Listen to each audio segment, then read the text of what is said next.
இன்றே டவுன்லோட் செய்து உங்கள் ஃபேவரட் ஷோக்களை என்ஜாய் பண்ணுங்க.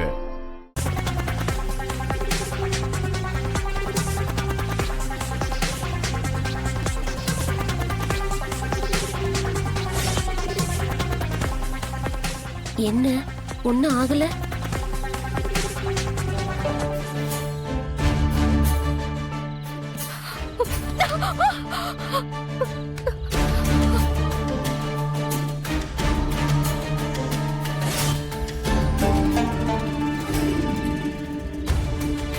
எங்க வீட்டு பொண்ண தப்பா பேசினவங்களும் இந்த கூட்டத்துல தானே இருப்பீங்க. எங்க பொண்ணு பத்திரமாத்து தங்கம். இதோ நெருப்புல இறங்கி இன்னும் புடம் போட்ட தங்கமா வெளியில வந்திருக்கா. இப்ப என்னையா சொல்றீங்க? என்னத்த சொல்லுவாங்க? வாய்ப்பு கிடைச்சதுன்னு இஷ்டத்துக்கு பேசுனீங்கல்ல, இப்ப பேசுங்களேன். எவனோ முன்ன பின்ன தெரியாத ஒருத்தன் ஒரு பொண்ணு மேல பழி போடுவான். அந்த பொண்ணு நெருப்புல இறங்கி தன்னை நிரூபிக்கணுமா? அப்படி நிரூபிக்கலனா உங்க இஷ்டத்துக்கு பேசுவீங்களா? பழி போட்டவன் எங்கேயோ தப்பிச்சு ஓடிட்டான். ஒரு ஆம்பளனா அவனுக்கு எந்த விதமான பழி பாவமும் கிடையாது. ஒரு ஆம்பளை செய்யற பாவத்தையும் ஒரு பொண்ணு தான் சேர்ந்து சுமக்கணும்ல. அப்படித்தானே அவங்க எல்லாத்த பொறுத்த வரைக்கும் நியாயம்ன்றது.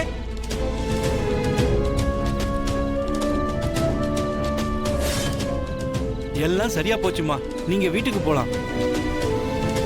பார்வதி, தனாவை வீட்டுக்கு கூட்டு போங்க.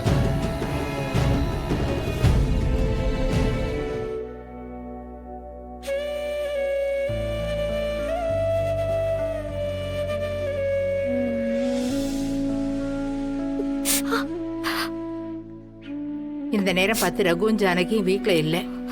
உன் புருஷன் வேற வெளிநாட்டுக்கு போயிருக்கான். இதெல்லாம் தெரிஞ்சு ஏதோ ஒரு படுபாவிதான் உன்கிட்ட தப்பா நடந்துக்க முயற்சி பண்ணிருக்கான். இல்ல பாட்டி, அவன் என்கிட்ட தப்பா எதுவும் நடந்துக்கல. என் பேரை கெடுக்கணும்னு தான் இத்தனையும் பண்ணிருக்கான். ஆனா அவன் யார் சொல்லியோதான் இது எல்லாமே பண்ணிருக்கான். அதுதான் யாருன்னு தெரியல. அது யாருன்னு எனக்கு தெரியும். அந்த புவனேஸ்வரியோட கைய கோவில நீ முறிச்சதுக்கு பழி தீக்க இந்த கேவலமான காரியத்தை அவ பண்ணிருக்கான். ரகு தலைவரா இருந்து இந்த ஊருக்கு எவ்வளவோ நல்லது பண்ணியிருக்கான். ஆனா நம்ம குடும்பம் நல்லா இருக்க கூடாதுன்னு நினைக்கிறவங்க இருக்கத்தானே செய்யறாங்க. இன்னைக்கு நடந்ததெல்லாம் நினைச்சு பார்த்தா உயிர் போய் உயிர் வர மாதிரி இருக்கு. அப்போக்கு ஒரு ஆபத்துன்னதும் எதை பத்தியும் யோசிக்காம நான் பதறி அடிச்சுட்டு அவன் பின்னாடியே போயிட்டேன். ஆனா அவன் என்னை எவ்வளோ பெரிய பழிய சுமக்க வச்சுட்டான். இப்படி ஒரு இக்கட்டான சூழ்நிலையில கதிரி என் கூட இல்லாம போயிட்டானே, அதுதான் எனக்கு வேதனையா இருக்கு. கவலைப்படாத தனா, கதிர் 2 வருஷம்லாம் உன்னை பிரிஞ்சிருப்பான்னு எனக்கு தோணல. அவன் சீக்கிரமா வந்துருவான்.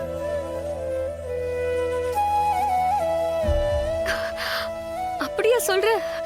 கதிர் வந்துருவானா? என்னமோ தெரியல, அவன் கண்டிப்பா உன்னை பார்க்க வந்துருவான்னு எனக்கு தோணுது. ஒரு பக்கம் அவன் வந்துருவான்னு தோணுது.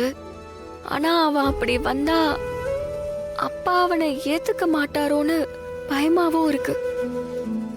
எனக்கு என்ன சொல்றதுனே தெரியல. ஆனா அவன் என் பக்கத்துல இல்லாதது எனக்கு ரொம்ப கஷ்டமா இருக்கு. அதான் நான் சொல்றேன்ல, கதிர் நிச்சயமா உன்னை பார்க்க வருவான்.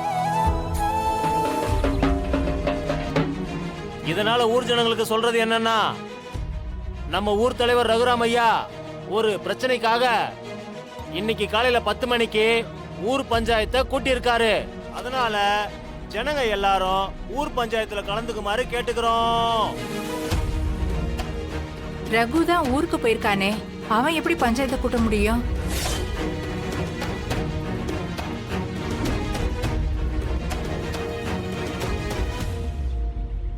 என் பையன் தான் ஊர்ல இல்லையே, அவரு பஞ்சாயத்தை கூட்டி இருக்கிறதா சொல்ற? எனக்கு தெரியாதுமா, ஊர் பெரியவங்க தான் ரகுராம் ஐயா பஞ்சாயத்தை கூட்டி இருக்காருன்னு சொல்ல சொன்னாங்க. அதான் தண்டோரா போட்டுட்டு இருக்கமா.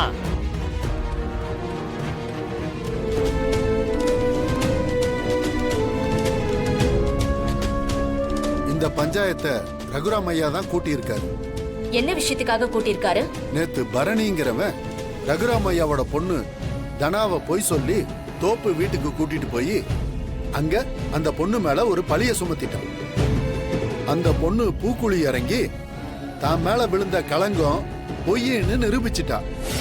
ஆனா பொய்யா களங்கம் சுமத்தின அவனுக்கு இந்த பஞ்சாயத்து தண்டனை கொடுத்துச்சா? அவன் யாரு? அவன் ஏன் அப்படி ஒரு பழிய அந்த புள்ள மேல சுமத்தினா? இது எல்லாத்தையும் விசாரிச்சு தப்பு பண்ணதுக்கு அந்த பையனுக்கு தண்டனை கொடுத்துருக்கணும். அதுதானே முறை. ஆனா அத பத்தி யாருமே யோசிக்கல. அதுக்குதான் ரகுராம் ஐயா இந்த பஞ்சாயத்தையே கூட்டியிருக்காரு. என்னங்க இது அநியாயமா இருக்கு? உங்க வீட்டு பொண்ணுக்கு ஒரு அநீதி நடந்துச்சுன்னா அது உங்க வீட்டு பிரச்சனை. அதை எதுக்குங்க ஊரை கூட்டி பஞ்சாயத்து பண்றீங்க?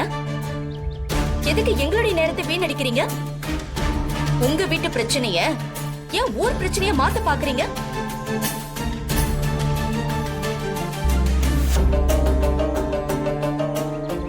என்ன பேசிக்கிட்டு இருக்காங்க அவங்க? தனா என் பொண்ணுங்கிறதுக்காக நான் இந்த பஞ்சாயத்தை கூட்டல.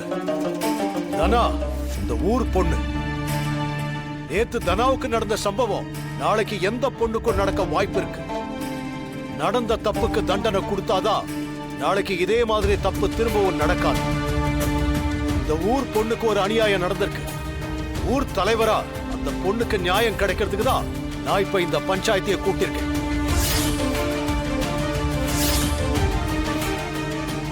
பெரிய நியாயம். தப்பு பண்ண பையன் வெளியூர் ஆளு. அவன் எங்க இருக்கான் தேடி எதுவும் கண்டுபிடிச்சிங்களா? அவனை கூட்டிட்டு வராம பஞ்சாயத்தை கூப்பிட்டு யாரை விசாரிக்க போறீங்க? குற்றவாளி இல்லாம எப்படி தண்டனை கொடுக்க முடியும்? அதாங்க நானும் கேக்குறேன். அவனை விசாரிக்காம எப்படி தண்டனை கொடுப்பீங்க? அவன் வெளியூர் ஆளுன்னு சொன்னீங்க. அவனை எங்கன்னு தேடி கண்டுபிடிப்பீங்க? சீனு மாமா. சீனு வாடா.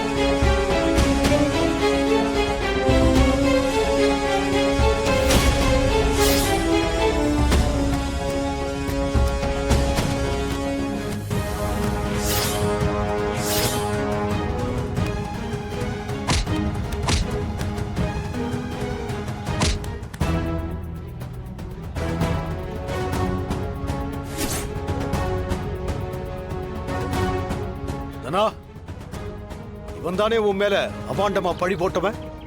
ஆமா, அவனேதான். நீங்களா பார்த்து சொல்லுங்க. இவன் தானே அது?